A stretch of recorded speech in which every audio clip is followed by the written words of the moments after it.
बिस्मिल्लाहिर्रहमानिर्रहीम। तमाम तारीफ़ें अल्लाह के लिए, दुरूद और सलाम मोहम्मद व आले मोहम्मद की ज़ात पर। अस्सलाम वालेकुम नाजरीन, मैं हूं एस्ट्रोपामिस्ट सैयद अली ज़ैदी। नाजरीन, इस साल का पहला चांद ग्रहण 26 मई बरोज़ बुध को होगा। ये इस साल का पहला ग्रहण होगा, जबकि इस साल में 4 ग्रहण लगेंगे, जो कि 2 चांद ग्रहण लगेंगे और 2 सूरज ग्रहण लगेंगे। और ये ग्रहण बुर्ज कोस में लगेगा। तो बुर्ज कोस वालों को इस ग्रहण के दौरान खसूसी एहतियात की ज़रूरत है। बहुत से मामलात पर उनको एहतियात की ज़रूरत है, जिसका इस वीडियो में ज़िक्र किया जाएगा। ये मुकम्मल चांद ग्रहण होगा और ये जिन इलाकों में देखा जाएगा, इनमें Australia, America, Philippine, Mexico, Singapore, Indonesia और मेक्सिको, पेरू, चिली, ताइवान और जापान में ये फुल सुपर मून देखा जा सकेगा। और जिन इलाकों में ये जुज़वी तौर पर देखा जा सकेगा, इनमें Brazil, Colombia, Argentine, Venezuela, Thailand, Vietnam और बांग्लादेश के चंद मुख्तलिफ इलाकों में ये जुज़वी तौर पर देखा जा सकेगा। इंडिया के मशरकी साहिली इलाकों में ग्रहण का जुज़वी इख्तितामी हिस्सा भी देखा जा सकेगा, जबकि चांद ग्रहण पाकिस्तान में नज़र नहीं आएगा। पाकिस्तान में नज़र नहीं आएगा, इसका ये मतलब नहीं कि पाकिस्तान में इसके असरात नहीं होंगे। सूरज और चांद ग्रहण दुनिया के किसी हिस्से पर भी हों, ये असरात ज़रूर रखते हैं।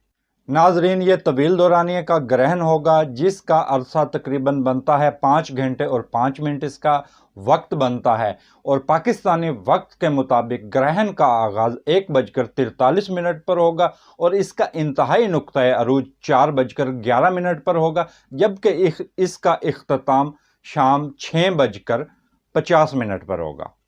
नाजरीन, जिस वक्त सूरज या चांद ग्रहण लगा हो, तो उस वक्त इंतहाई ताबकारी शुआएँ पैदा होती हैं, जो शुआएँ इंसानी सेहत के लिए बहुत ज़्यादा मुज़र हैं। तो जिन मामलों पर एहतियात करनी चाहिए वो भी मैं आपको बताऊंगा। नाज़रीन, बहुत से ऐसे किस्से और बहुत से ऐसे वाक़े हैं कि अगर मैं आपके सामने पेश करूं तो तकरीबन 10 घंटे की वीडियो बनेगी, और मैं उन लोगों की ये ज़बानी आपको ये क्लिप बनाकर भी सुना सकता हूं कि किन लोगों को इनसे नुकसानात हुए हैं। तो लिहाजा इस बहस में हरगिज़ ना पड़े कि इसके असरात हैं या नहीं हैं। नाजरीन, खसूसी तौर पर इसको बच्चे और हामला ख़वातीन हरगिज़ ना देखें। अगर बिलफ़र्ज़ आप देखना चाहते हैं तो आप किसी बर्तन में पानी लें और उसमें नज़ारा कर लें, और बच्चे और ख़वातीन, हामला ख़वातीन इसको हरगिज़ ना देखें।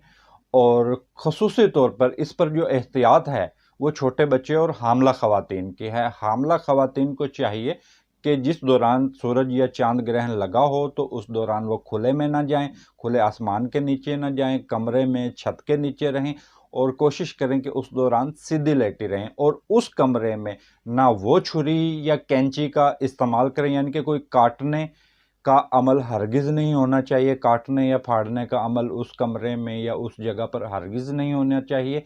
और आग जलाने का भी अमल हरगिज़ नहीं होना। काटना और जलाना, ये 2 चीज़ें नहीं होनी चाहिए। अब इसमें एक गलती बहुत से लोग ये कर जाते हैं अनजाने में, जिस वक्त उनको पता नहीं होता कि इस वक्त हम ये गलती कर रहे हैं या नहीं कर रहे। बहुत सी मैंने केसेस ऐसे देखे हैं जिसमें बहुत से लोग पाकिस्तान में सिगरेट के आदी हैं, और दुनिया के दूसरे मुल्कों में भी बहुत से ज़्यादा मर्द हजरात सिगरेट नोशी का शिकार हैं या इसके शौक़ में मुब्तला हैं। तो वो उस दौरान सिगरेट का इस्तेमाल करना शुरू कर देते हैं, माचिस जलाते हैं, सिगरेट सुलगाना शुरू कर देते हैं, जो कि आग का इस्तेमाल है।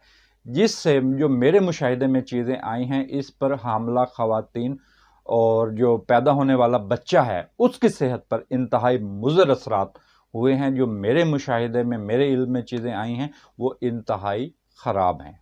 और हामला ख़वातीन किसी किस्म का वज़न भी ना उठाएं और पेट पर किसी किस्म का दबाव भी ना डालें। और अगर किसी बहन भाई को कोई बात मेरी समझ नहीं आती है तो स्क्रीन पर मेरा नंबर चल रहा है, तो इस पर आप मुझे कॉल करके पूछ सकते हैं। और 1 किलो चावल टोटा सदका दें और आधा किलो गोश्त का भी हामला ख़वातीन सदका ज़रूर दें। किसी दोस्त, किसी बहन भाई की समझ में नहीं आती है तो मेरा फ़ोन नंबर स्क्रीन पर चल रहा है, तो इस पर आप مجھے فون کر کے پوچھ سکتے ہیں۔ اس کے ساتھ آپ مجھے اجازت دیجیے۔ اللہ حافظ۔